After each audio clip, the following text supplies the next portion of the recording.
ये है मुनि की रेती। और अपने बचपन में पहली बार गंगा के विशाल स्वरूप को मैंने यहीं पर देखा था।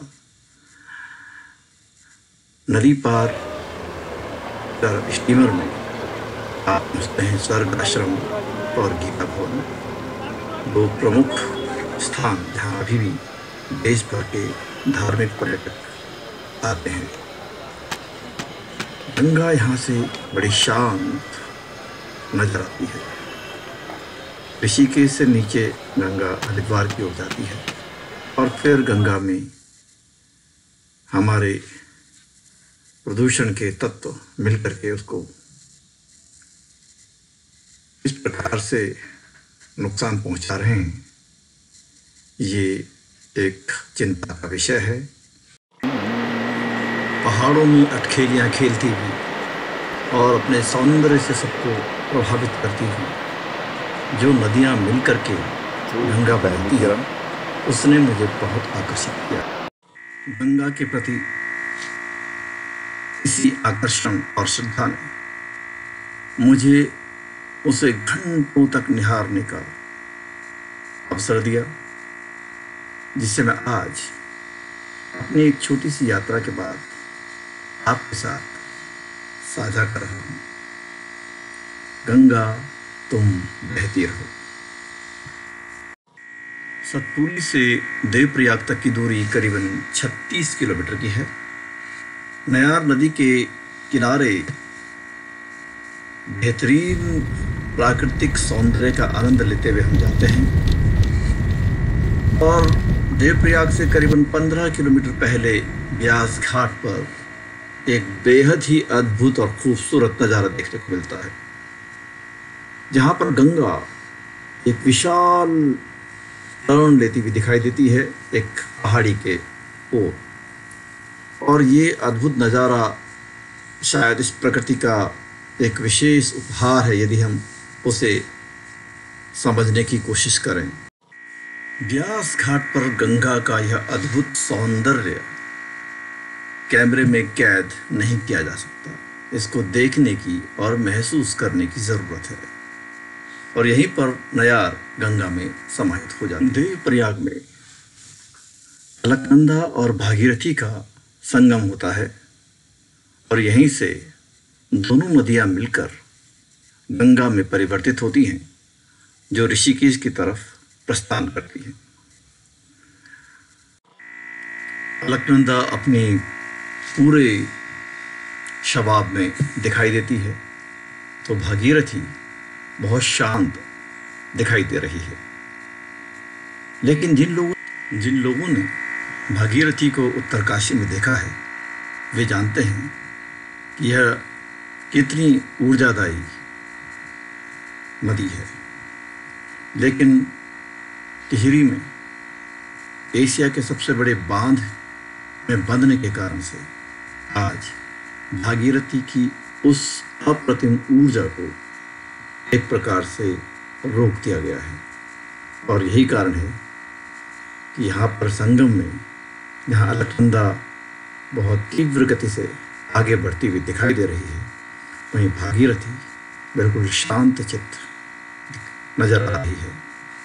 और इन पवित्र नदियों पर बने बांधों ने भारत को ऊर्जा क्षेत्र में आज़ादी जरूर दिलाई हो, लेकिन उसने इनकी पवित्रता, इनकी ऊर्जा को रोका भी है, इनकी जीवंतता को भी खतरा पैदा कर रहा है।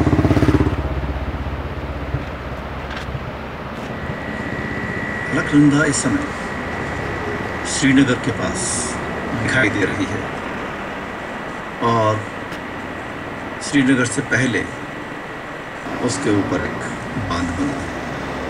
इस प्रकार उसकी गति भी यहाँ पर धीमी दिखाई देती है।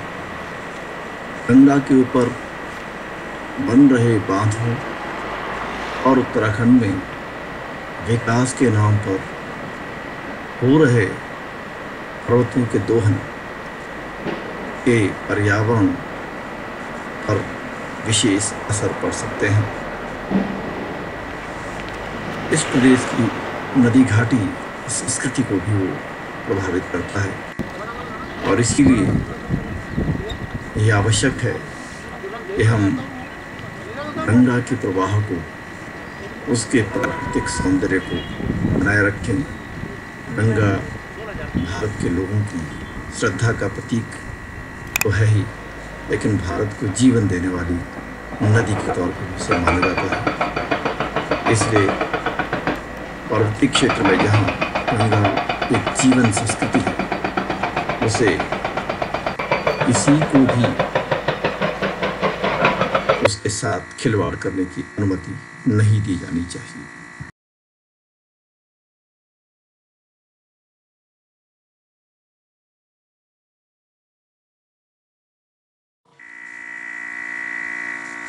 श्रीनगर से रुद्रप्रयाग की दूरी करीबन 32 किलोमीटर की है।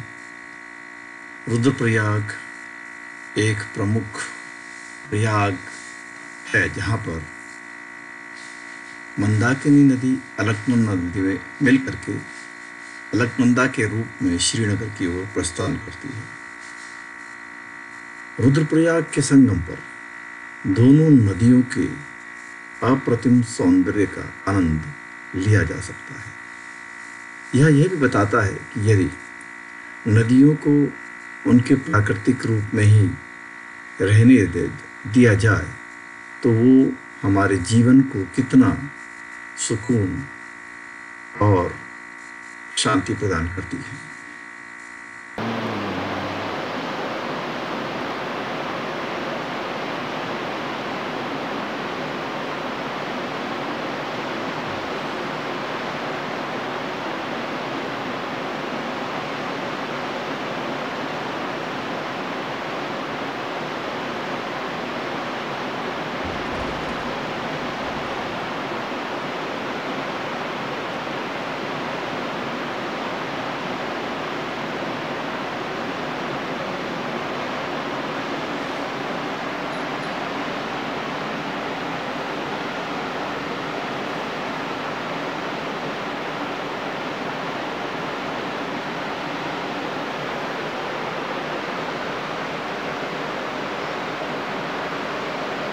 नज़दीक से देखेंगे तो पानी में प्रयाग के संगम पर बैठकर हम नदी के संगीत को सुन सकते हैं और उसकी ऊर्जा का अनुमान भी लगा सकते हैं।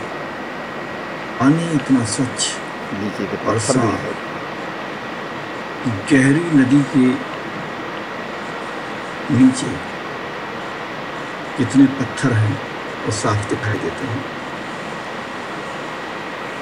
नदी के सौंदर्य को हम अलग अलग समय में अलग अलग तरीके से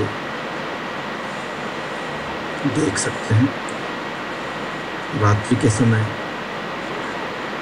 उसका रूप भयावह नजर आता है, तो सुबह होते ही सूर्य की किरणें पड़ते ही उसमें चमक दिखाई देती है, और दोपहर को उसके पास बैठकर हम पूरा दिन उसे निहार सकते हैं। वैसे इन जीवनदायिनी नदियों के साथ जिसने भी छेड़छाड़ करने की कोशिश की तो उनका जवाब कैसे होगा इसका अनुमान भी नहीं लगाया जा सकता।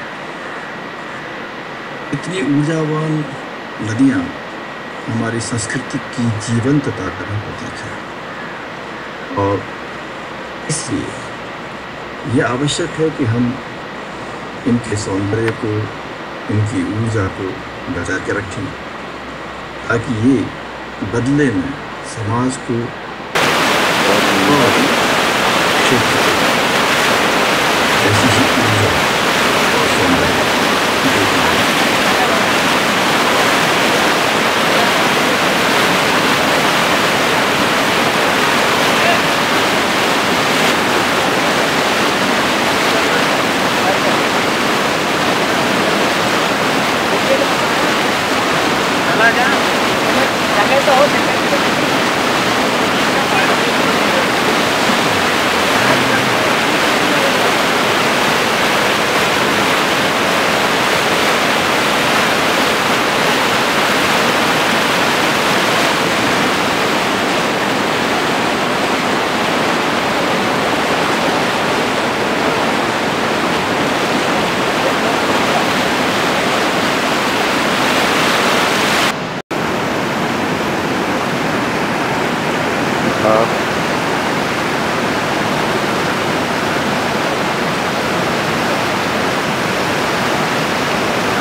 अभी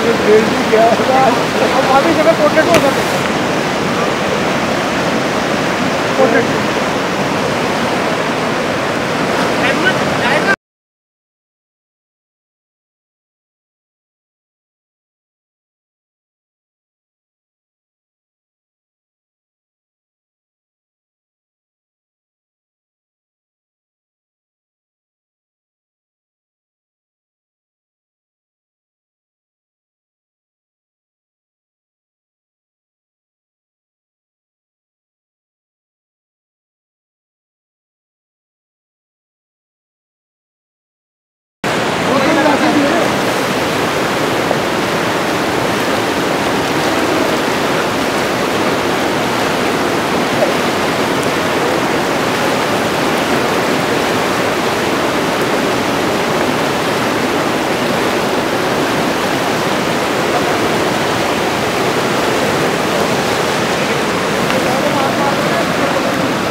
रुद्रप्रयाग और सामने से मंदाकिनी नदी और वो समा जा रही है अलकनंदा में, और फिर यह अलकनंदा रुद्रप्रयाग से चलकर श्रीनगर होते हुए देवप्रयाग पहुंचती है, और देवप्रयाग में अलकनंदा का संगम होता है भागीरथी से।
सूर्यास्त का समय।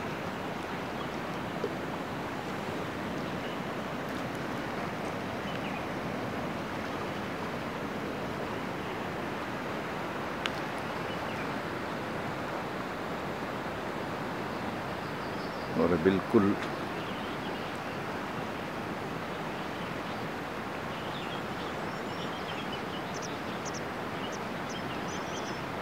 इस पहाड़ी के पार वो चला गया है।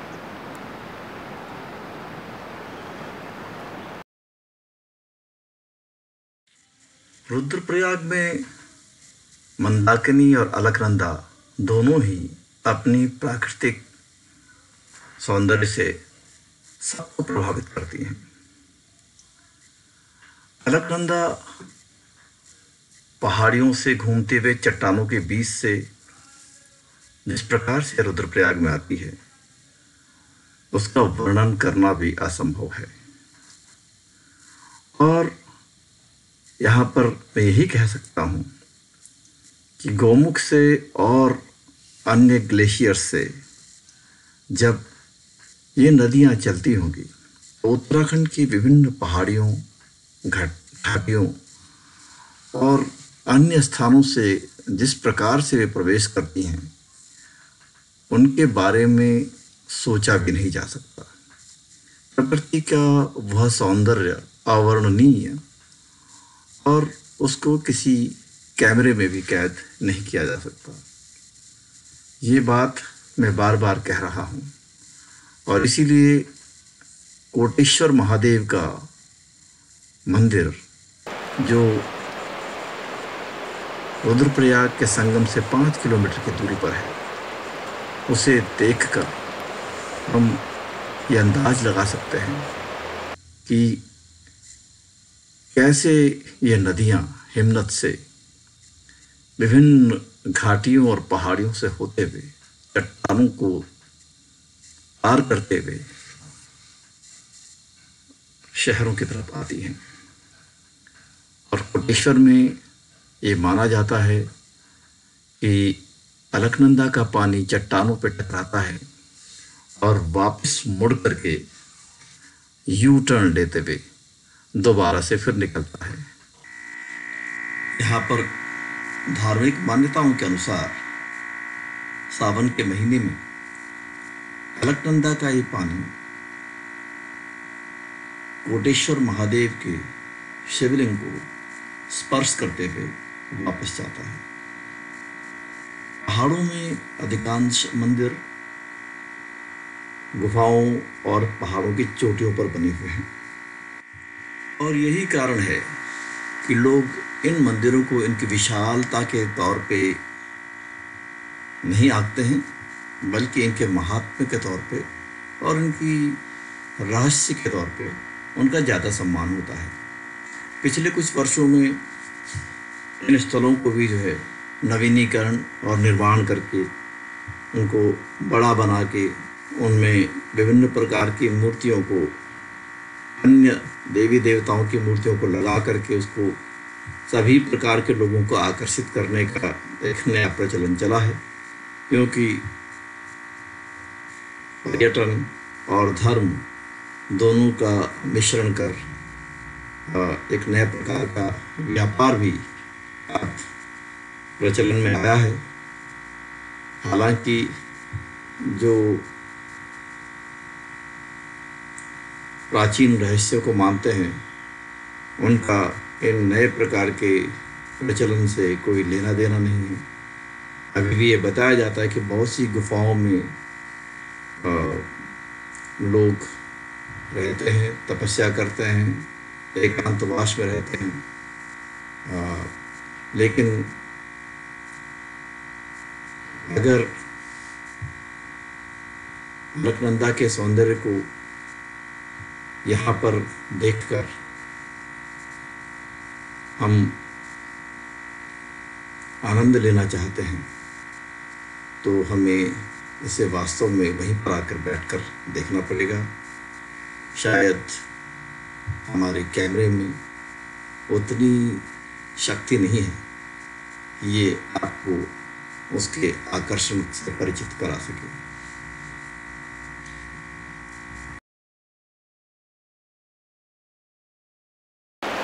और ये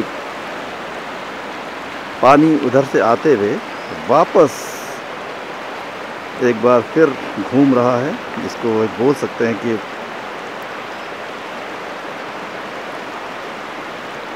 चक्कर लगा रहा है।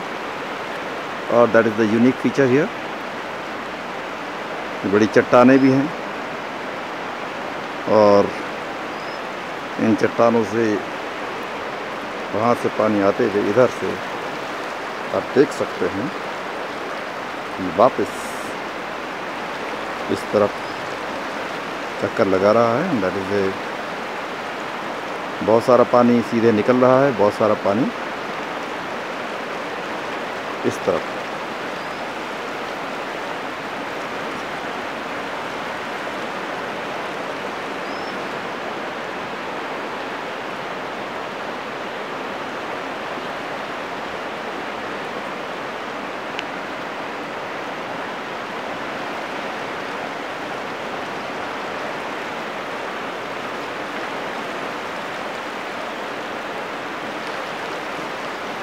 क्योंकि पानी यहाँ पर गहराई काफ़ी ज़्यादा और पानी की गति भी तेज़।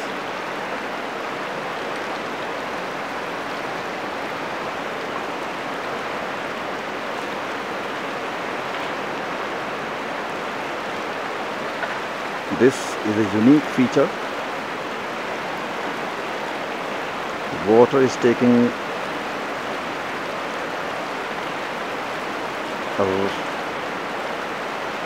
round of this place, going from there and then coming back to the side.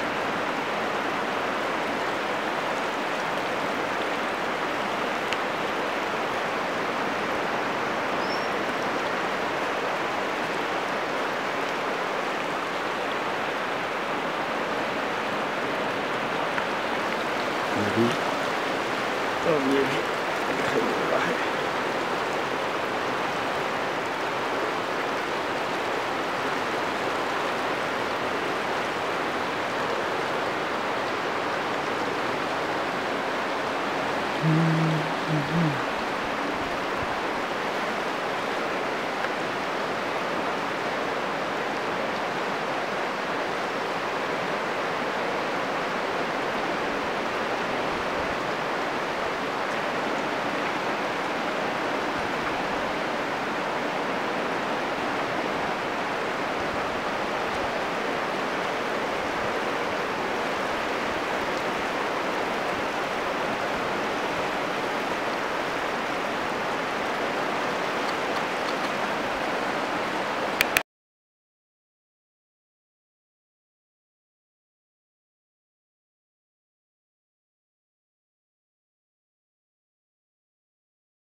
Ganga तेरा पानी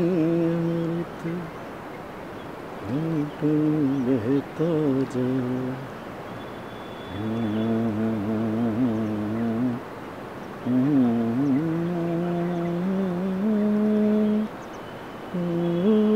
तेरा पानी अमृत।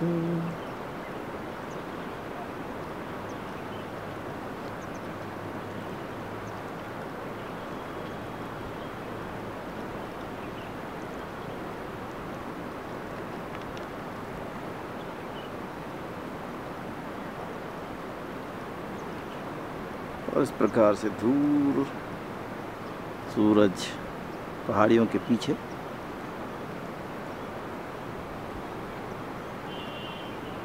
और पानी से सूर्य की किरणें धीरे धीरे दूर हटती दिखी।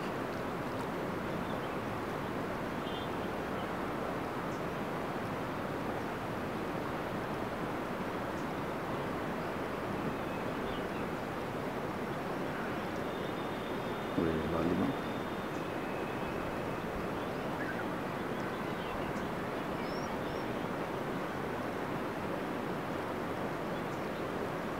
पानी का रंग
ये है धारी धारी देवी का मंदिर। इस क्षेत्र का एक ऐतिहासिक मंदिर जो अलकनंदा नदी पे बना हुआ है और ये रुद्रप्रयाग से श्रीनगर आते हुए करीबन 20 किलोमीटर दूर पर यह मंदिर बना हुआ है। और इस मंदिर के ऊपर ही अलकनंदा पर एक बांध बनाया गया है जिसके कारण से उसका पानी ठहर सा गया है। स्थानीय लोग कहते हैं कि चलते हुए पानी और ठहरे हुए पानी में बहुत फर्क होता है। पहाड़ के लोगों को ठहरे हुए पानी के पीने की आदत नहीं है और इसीलिए वहाँ की संस्कृति जीवंत है, क्योंकि लोग नदी को केवल नदी नहीं मानते, माँ के रूप में देखते हैं, जीवन दायिनी के रूप में देखते हैं। और इसीलिए यह आवश्यक है कि हम इसे बचाएं।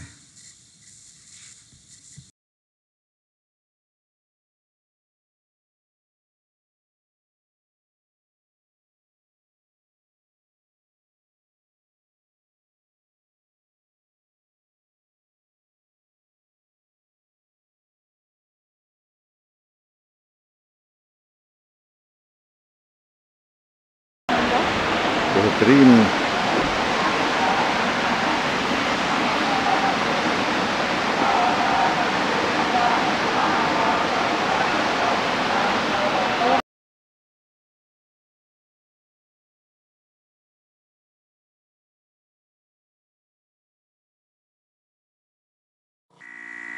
देवप्रयाग में भागीरथी और अलकनंदा के मिलने के बाद वे गंगा में परिवर्तित होकर के अब ऋषिकेश की ओर जा रही हैं। देवप्रयाग और ऋषिकेश के बीच के मार्ग में गंगा कुछ बेहतरीन क्षण आपको दे सकती है। और इसमें एक जगह पर गंगा का जो वो पूरी एक पर्वत के आगे से घूमते हुए जाती है, कर्व बनाते हुए जाती है, जो अविस्मरणीय है। हालांकि जहाँ से हम इस वीडियो को बना रहे थे वो बहुत ऊपर था और वहाँ से उस तरीके से उसकी फोटोग्राफी या वीडियोग्राफी संभव नहीं हो पाई थी। लेकिन फिर भी आप इसे देख पा रहे हैं कि कैसे इस प्रकार के कर्व लेके गंगा अपने गंतव्य की ओर बढ़ रही है। तो कुल मिलाकर के पहाड़ों में खेलियां खेलती हुई और पहाड़ों के साथ अपने रोमांस को आगे बढ़ाते हुए, एक जीवन देते हुए, लोगों को मजबूती से और संकल्प के साथ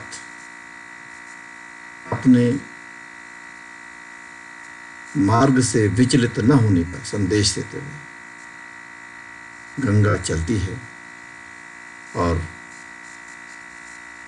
ऋषिकेश पहुंचती है। और वहां पर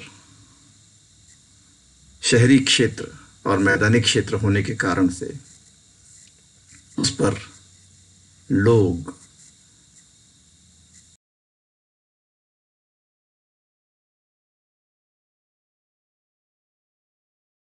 निहारने के बजाय उस पर राफ्टिंग और अन्य प्रकार के वाटर गेम्स तैयार हो रहे हैं। गंगा यहाँ पर कॉरपोरेट घरानों के लिए पैसे उगाही का साधन बन चुका है।